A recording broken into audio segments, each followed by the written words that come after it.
გამარჯობა, როგორ ხართ? დღეს ჩვენ ვიმყოფებით ჩაისახლის ქლიეჩელის ფილიალში. დღევანდელი ჩემი სტუმარი გაგა მახათაძეა, მსახიობი, კონტენტ კრეატორი და სხვათა შორის აქვე მინდა ვთქვა, რომ ჩემი გადაცემის დაწყების ამბავი ერთ-ერთი მოტივატორი იყო, როცა მითხრა, რომ გადაცემაც ხوار ჯობია გააკეთო. გადავიდეთ მოდი ჩვენ სტუმარზე და ბევრ საინტერესო თემას შეეხება. გამარჯობათ ნინიას ბლოგის მაყურებლებო, მე ვარ გაგა მახათაძე, მსახიობი 34 წლის. ჩემი პირველი როლი მართლა არ მახსოვს, იმიტომ რომ ეს იყო საბავშვო ბაღში, თეატრში, ზესტაფონში, არ მახსოვს, მაგრამ უკვე ინსტიტუტში ნაწყვეტების მახსოვს, ეს იყო დარისპანის გასაჭირიდან ოსიკოს თამაშობდი და ონისიმეს, ხან ერთ დღეს ერთი ვიყავი, მეორე დღეს მეორე.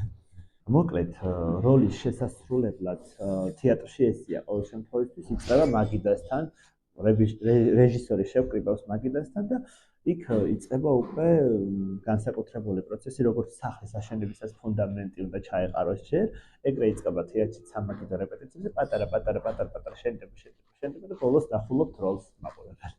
მოკლედ ამ კითხვას მე ისე უპასუხებ, ვერც მსახიობს დავასახელებ საყვარელ პარტნიორს და ვერც რეჟისორს, იმიტომ რომ არ მინდა რომ ვინმე გული დავწყვეტო, თუმცა ყავს ჩემი კუმირები, რომელსაც ჩემთვის დავიტოვებ, თუმცა მსახიობები ცხოვრების მანძილზე ძალიან გამემართა ყველა ისეთი ძალიან მაგარი პარტნიორები შემქმნიან თეატრშიც და სადაც კი მიღია მონაწილეობა. მოკლედ, სცენის შიშს როგორ უმკლავდები გეტყვით. ამასთანავე დიდი არტისტის ინტერვიუს უყურებდი და ისიც ამბობდა, რომ სულ მეშინიაო და პრემიერებზე უფრო არის ხოლმე ეს ღელვა, თუმცა რაღაცა მე ასე სპექტაკლი რო ვითამაშოთ, სპექტაკლის წინ რაღაცა პატარა ღელვა სულ არის და ეს მე მგონი ნორმალურია. ემოციების მართავს მსახიობისთვის ძალიან დიდი მნიშვნელობა აქვს, იმიტომ რომ რაღაცა სპექტაკლში რაღაც არ მახსოვს, სადღაც ვიყავი პირდაპირ ისეთი ემოციურად დაიწყო ეს სპექტაკლი, რომ მე მთელი სპექტაკლი ესე მიდიოდა. ანუ ემოციების როგორ არის იცით? რაღაცა პატარა შეიყვანო მაყურებელი, შეიყვანო, დაიჭირა და ბევრს გამოუშვა, რომ დააგდო. ესე უნდა მართოს მსახიობთა ემოციები, ეს არის. ძალიან ხშირად გამიგია ხოლმე, რომ თქვენ რა გეჭერთ მსახიობებს ერთობით. როდესაც მსახიობი ერთ სიტყვასაც ამბობს, თითოეული სიტყვის უკან არის ძალიან ბევრი შრომა, ფიზიკური, გონებრივი და ყველანაირი. რეპეტიცია შეიძლება დაიწყო. თუ არა ჩვეულებრივი ადამიანები მიდიან სამსახურში 10-ზე და მაქსიმუმ 6-ზე მოდიან, არა, შეიძლება დაიწყოს რეპეტიცია დილის 10-ზე და გაგრძელდეს დილის 6-მდე ან 5-მდე, ანუ ეს მალე არ რჩება. თუმცა ეგეთი ადგილიც არ არის. მე ვიცი შენ რომელ საყვარელ ფრაზაზეც მეუბნები, ეგ საყვარელი ფრაზა ნოდარ დუმბაძის ერთ-ერთი ნობელი პიესა მთელ საქართველოს და ყველას უყვარს და როდესაც მაგ პიესაში მომიწია თამაში, ეგ როლი არ არის ახლა ისეთი როლი, როგორიც სხვა როლები, მან ყველა მთავარი როლია, თუმცა ეგ ჩემი პერსონაჟი მაგ ფრაზას იძახის ბოლოში, რომელიც მთელი ბავშვობა მესმოდა ხოლმე და დღემდე ან მაყურებელი ელოდება ხოლმე მაგ თავარ სიტყვას. და ეგ ფრაზა ყველას ძალიან უყვარს და მეც.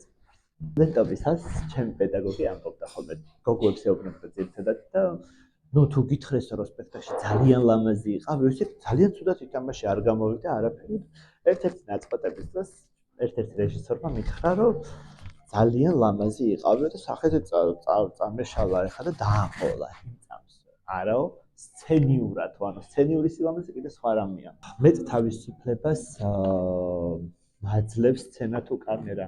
არ ვიცი, კამერაში დიდი ხნით გამოცდილება არ მაქვს და არ ვიცი რამდენად თავისუფლებას მაძლევს, თუმცა სცენა თეატრი გარკვეულ ჩარჩოებს მოითხოვს. მაგრამ ჩემთვის თავისუფლება არის სცენაზე ყოფნა.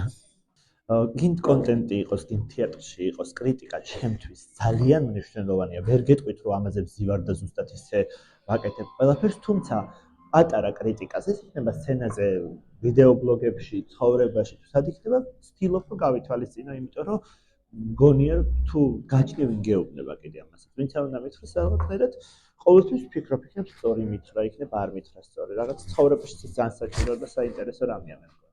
ხო, აი ვიდეო ბლოგები, რომელიც ახსენე, შენ ეს ბლოგები მაძლევს ხოლმე რაღაც აი სცენიდან რაც შეიძლება სცენას რაც არ მოუხდეს და საზღვრები სათქმელი არ იყოს, აი ვიდეოები ამისთვის ძალიან კაი საშუალება, რასაც გინდა იმოსიტყვი, იმიტომ რომ თუ მე შენი სიტყვა, შენი ნათქვა, მე როგორც შენ გამომწერს არ მომწონს, ავსკროლავ ან წაკშლი მარტივია და ეს კარგია. მილიონგარ მithქვამს და ყველა ეს ბლოგერები თუ მსახიობი ყველა ამას ამბობს. მეც ნერვიულობდი თავიდან, მართლა ნერვიულობდი, ძალიან მეთქი გავაუქმებ, რა თმინდა ისეთი ცნობადობა ან რაღაცა თუ ხალხს არ უყვარდი, ხო? რა საინტერესოა მაშინ, ხო? ყველას იმიტომ უნდა პოპულარობაც, ცნობადობაც და ჩემი პროფესიის ადამიანებს გულისხმობ, რომ ხალხს უყვარდეს, ხო? ხათ ეხა ძალიან ყველას უყვარდი არა, მაგრამ თუ მოდის იქედან კრიტიკა და ცუდი კომენტარები და აუ, ჩემს შემთხვევაში თავიდან 1-2 იყო ძირითადად ხარ რომ დავთვალო ბევრი კომენტარებიდან, რავი, ანუ ძირითადად ხოტბაა ხოლმე. ის ცუდი თუ არის, წავიკითხავ, წავშლი ან არ წავშლი და არ ვაქცევ ყურადღებას. თავიდან ნერვიულობდი ხოლმე, მაგრამ ეხა მივეჩვიე. მაგრამ არც არის, აი საბედნიეროდ მადლობა ღმერთს, რომ ძირითადად დადებითი კომენტარებია ხოლმე. ეს ძალიან რთული შეკითხვაა, ვინ ვარ მე? არ ვიცი როგორ გიპასუხოთ. ერთი ჩვეულებრივი ადამიანი ვარ, მე გაგა მახათაძე. ძალიან რთული კითხვაა, მართლა არ ვიცი. გემშვიდობებით, შემოძვიფასო მეგობრებო, ვინც ნახავთ ნინიას vlogs, ჩაიფიქრეთ და აუცილებლად აგიხდებათ. მოგწონს ჩაისახლი ძალიან უდრო და კარგი გარემო.